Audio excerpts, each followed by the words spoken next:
I'll be honest with you, I probably have not been to the gym since the beginning of the year.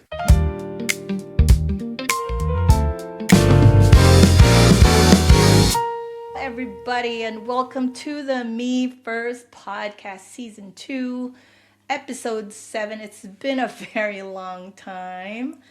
I hope that everybody is doing well. I know that the United States is going through some weather disturbances. How's it going, Ria? What is it like over in Hello, it's Spain? been a while. It You has, know it what? has. I've been away for, yeah, I've been Quite away a for bit. almost a month, 26 days to be exact. So I think it's and last week of January, and I just came back 2 days ago.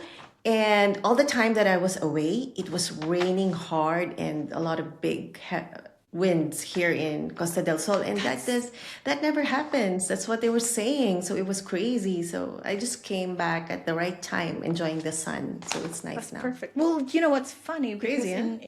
in Nevada and in California, it's pretty much the same thing. We've been going through some crazy weather patterns. It's cold. Yeah. Like my coworker who lives up in Northern California, they have an orchard in their backyard. Obviously, it's February, so spring starts to bloom and, plants starts to, like fruit trees start to kind of have flowers so they can get ready to bear fruit. And Right. they had snow, so they were freaking out because snow will pretty much kill all those buds and they will end up with no fruit for the spring. So it's crazy weather Mm, everywhere. But other I than the crazy know, weather that we're everywhere. both in, how have you been health wise? You look great. Thank you. Health-wise, good. I'm so grateful that I'm feeling better. I think it's more of I've been going through something, oh, well, let's say challenging when it comes to emotional and my mental state, but it's getting a lot better now, and I'm Well, it's a still challenge, continuing to work on that. right? It That's is. life. It's part of life. It's life. Yeah. It goes. And you, how are But I you? How have you been doing? I'm good. I'm just like you. I've had personal challenges myself. My child left for the military about 2.5 weeks ago, and we're kind of on a holding pattern right now and just waiting to see what our next Mm. steps are. So I totally get it.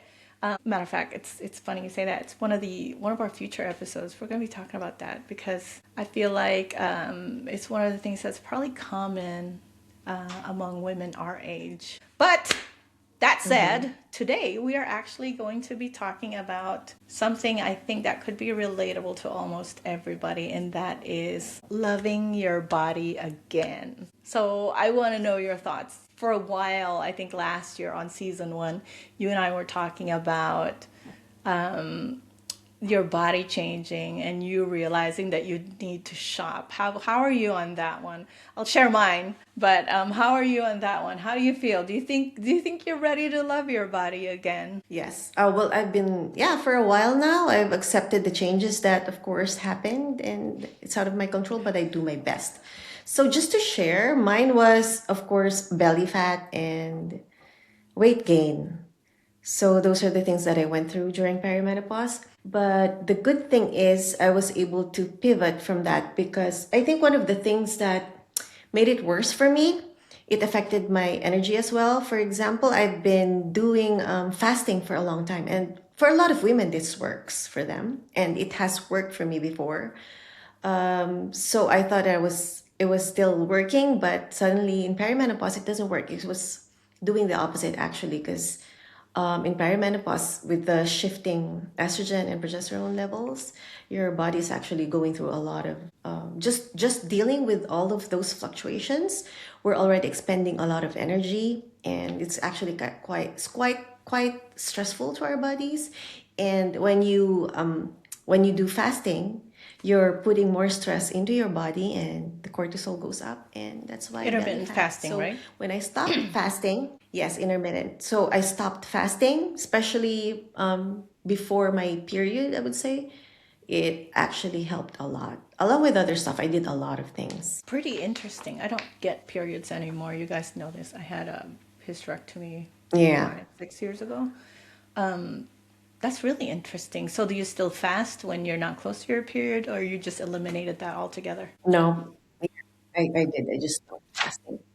It's So what you works for me just now at this you don't stage. fast anymore. Okay, that's really good No. information because a lot of people talk about intermittent fasting because they say it works because it's how your body thinks about storing vitamins and food and all that stuff and how it starts kind of burning your fat. So this is really interesting.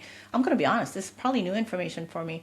I've tried intermittent fasting a few times, but it's a challenge because I have a food addiction. Just to be I honest. know. We love food. We do. I mean, as a culture, we totally love food, but I'm gonna share mine Hmm. probably in terms of loving the body that I have again. It actually started as a kind of like a surprise realization that one day I almost don't recognize myself because you're right. We all know this. When you get hormones, you kind of start to build and keep body fat. And it's awful because it's visceral and so you can't move it. So the one challenge for me was that there was part of my waist, you could probably still see it, I don't know if it's on camera, that either it feels fatty or just feels like loose skin, but either way it's not going anywhere. So it almost felt as though it happened overnight. And that was a little bit rough. And so, I mean, and then not to mention, Yeah. yeah. So not to mention, I always, I'm not very good. I'm not as good as you in terms of exercises, but I try to go regularly to the gym. So for a little bit, I had a little bit of like, not necessarily like a nice shape tone, but I felt like my body was toned. And then Hmm. after a while, I started to feel like it's kind of fluffy. So, and then Yeah. definitely the exhaustion, just like you talked about, you gain weight, you kind of start to feel sluggish, and that's kind of a challenge. So, but once Yeah. again, going back to the cause, we talked about it, it's absolutely hormonal. When your estrogen declines, for some reason it impacts fat distribution in your body. That's why you have your belly fat stuff, right? And then your progesterone, which a lot of us know it drops as well. That one kind of causes some water retention as well, and definitely sleep. That's actually where Yeah. I think it bothered me more in terms of sleep disruption as opposed to me retaining water because not being Mm. able to sleep affects everything. You're tired, you are stressed, and all of them just kind of starts happening all at once. It's almost as if it's a Absolutely. collaborative effort when Yeah. all of them have it's a collaborative effort for all these factors against you, which is really I it's really know, funny right? because What did you I do can't to sleep. you? Right, your cortisol goes up, you become so stressed out, and then you because you're tired, you're not going to exercise, so your muscle mass kind of goes down. Mm. And then Right? when I'm going to tell you, when I don't sleep, I eat. And there's just it's just Same. absolutely Same. it's just absolutely I don't think there's absolutely any way that that's healthy in any way, shape, or form. And a lot of women, I was talking to you about this earlier, a lot of women in our age, when they kind of start experiencing those things, they actually start getting inflammation in their body. I'm gonna be honest that Hmm. I did that too, probably I want to say about 4 or 5 years ago. I did have inflammation, but I've been taking our supplements, and my latest lab shows that all the inflammation is gone. So It's I think amazing. that's That's amazing. awesome. Have you had labs recently? You should probably check yours too. I did last year, so I'm actually due for that now. But so Uh far, huh. everything's good. That's But I awesome. want to know. I really want to know, especially. Yeah, yeah. Yeah, it's I mean it's always good to know, right? So I mean, so Right. there Yes. is a lot of causes, and it's almost redundant now because we keep going back to saying, yeah, that's your hormones. That's your, I mean, you could probably find 101 different reasons and point them all back to your hormones, which kind of makes me sad because I was talking to a friend recently, and I guess she'd gone to a completely different doctor, and the doctor's like, "Your labs look normal, but why are you on HRT?" And that made me sad because she has been manifesting symptoms that her hormones are fluctuating, Mm.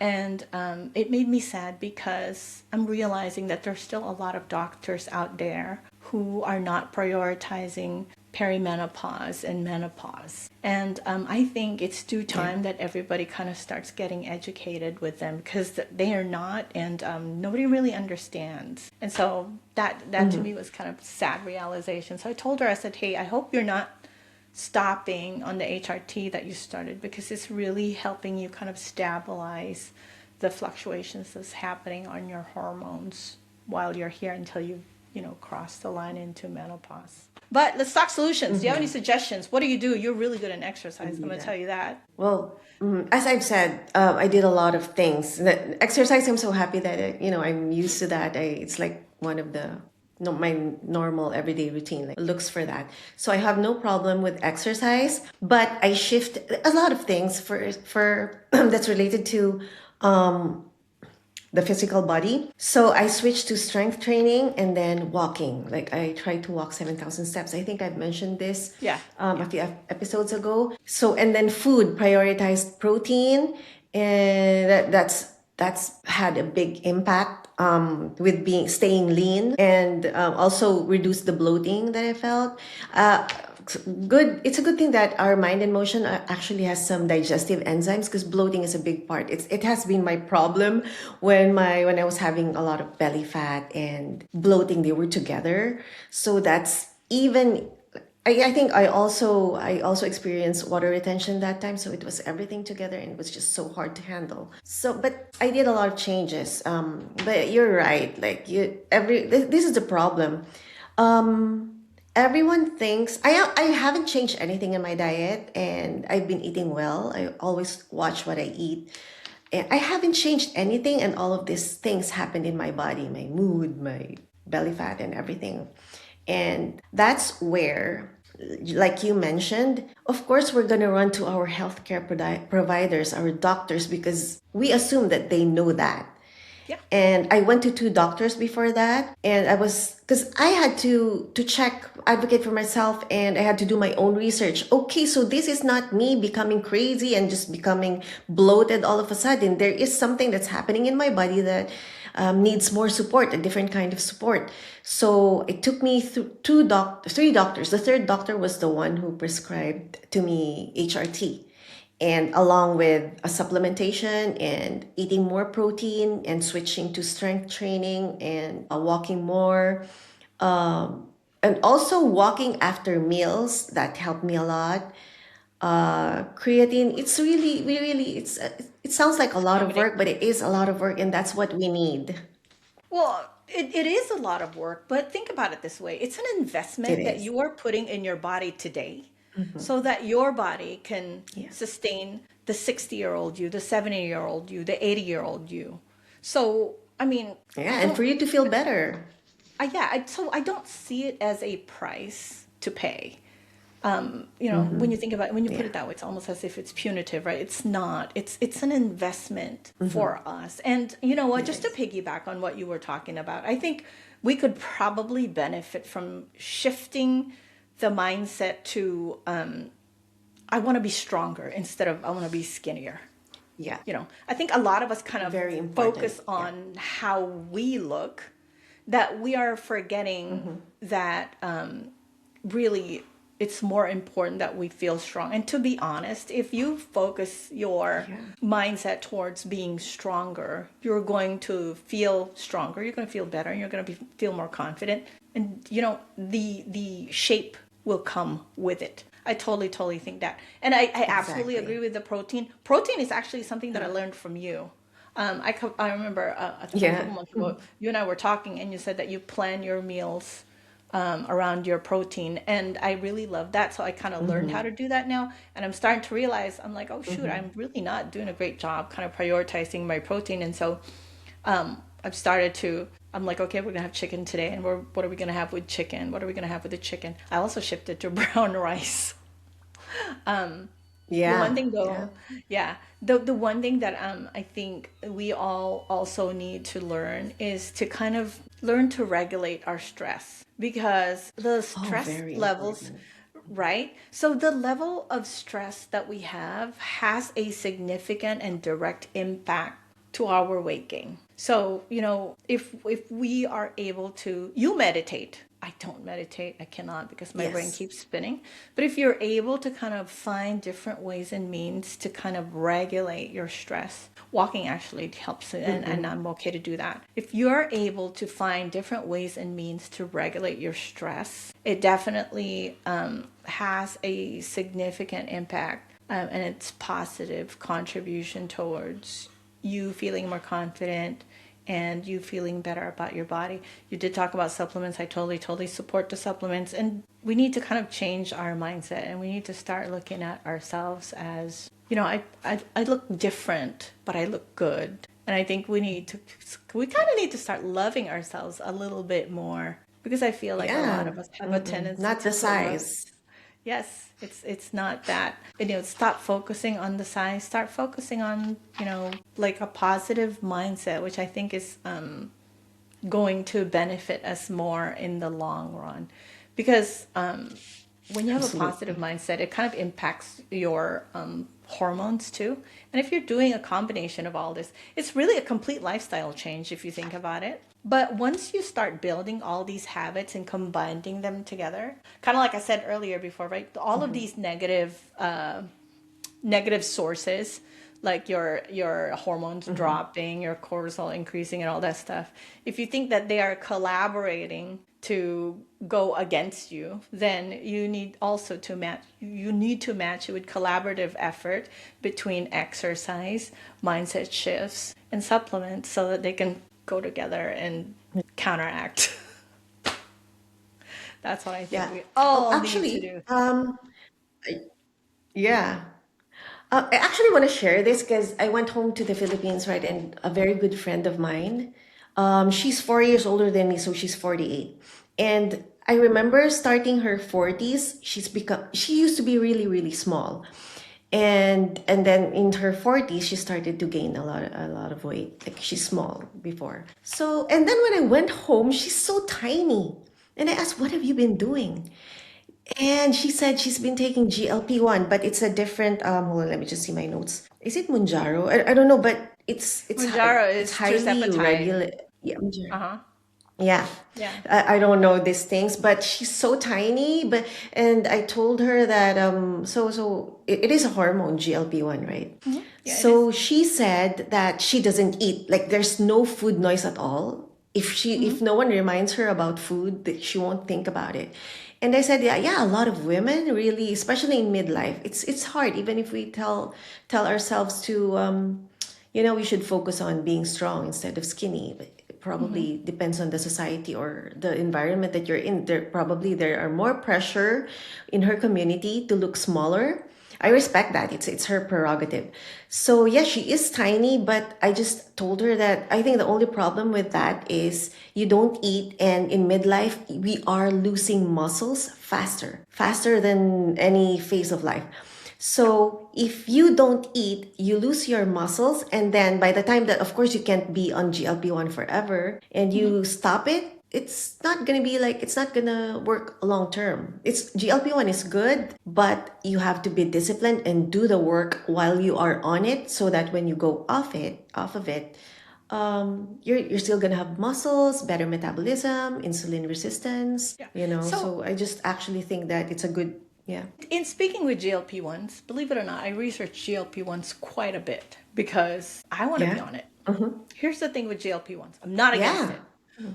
GLP-1s are 1000% beneficial to you. However, these are the things you have to Yeah. remember. Number one, GLP-1s, you're right, it turns off the food noise. Not to mention, it keeps food in your body a lot longer. That is the reason why you don't feel hungry. Okay? So it Oh, impacts okay. yes, that's what GLP-1s do. And then it kind of I don't know the exact science, but it kind of changes how your body treats sugar. That said, GLP-1s have been shown to be beneficial for high blood pressure. It's been shown to be beneficial for cholesterol and all that stuff. However, if you're going to be doing GLP-1s, you need to be working closely with your provider. And I'm going to tell you why. When you're on GLP-1, first and foremost, you need to make sure that you're eating protein. Okay, that's number one. When you're on GLP-1, you absolutely need to make sure that you are on top of your hydration. So because when what happens, you're right, when you start losing weight, your muscle mass starts to get depleted. The only way for you to put all that back is protein. Now, if you're not hungry and you just turn off that food noise, your body is essentially withering away. I don't know if you've heard of this, but they have this thing called an Ozempic face. You've probably heard of that. People have Ozempic face. What it is the muscle mass underneath their skin has gotten eaten away by the GLP-1, so much so that they ended up with kind of a lot more loose skin, so they ended up looking older. And then the other part Oh, is, really?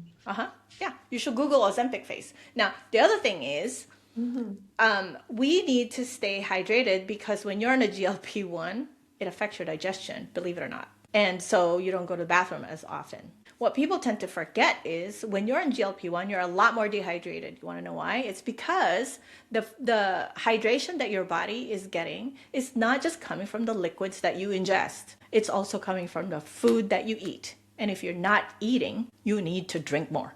And people forget all of these things. I mean, like I said, I am 1000% for a GLP-1.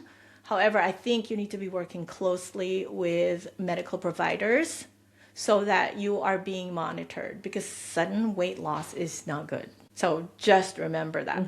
It's definitely a lot more accessible now everywhere all over the world. And I know it started to be trendy here about 3-4 years ago. It started with semaglutide, which is Ozempic, and then there was another option that came, which is Mounjaro, which is tirzepatide. It's better, it's more regulated, definitely better than Ozempic. But that said, like I said, you still have to be responsible for your health. You can't just not eat anymore. It's not good for you.